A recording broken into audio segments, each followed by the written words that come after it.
Safi sana. Kauliza swali la Clement Mzize. Mzize, kwanza ni kweli tumepokea ofa nyingi sana zinazomhusu mchezaji Clement Mzize,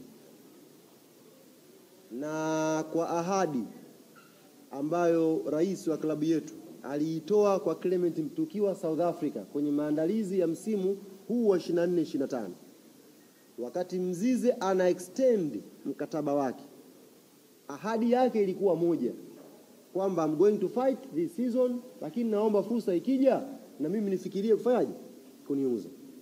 Kwa hiyo tumepokea ofa nyingi, na ofa zikishafika mezani, kinachofuatia namba 2 ni mazungumzo ya club na mchezaji kwanza, kwamba zimekuja ofa A, B, C, D, tusikilize ofa hipi katika hizi 4.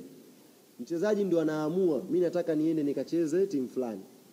Baada ya pale ndio mnafungua mazungumzo na hiyo timu kujibu ofa yao.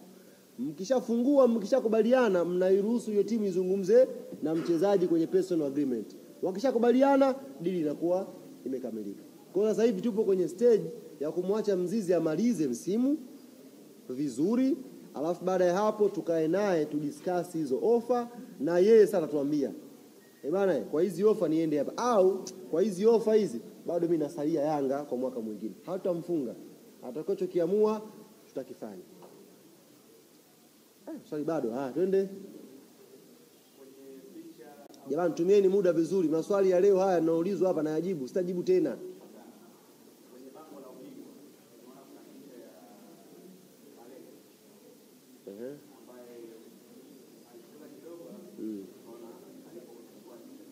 Baleke ana mchango wake kwenye ubingwa huu. Jean Baleke ana mchango wake kwenye ubingwa ambao Yanga tumepata. That's football. Kivipi? Sio tu kwamba amefunga, acha mbali hoja ya kufunga. Mchezaji kuingia tu kwenye pitch kuipambania timu ni mchango tayari.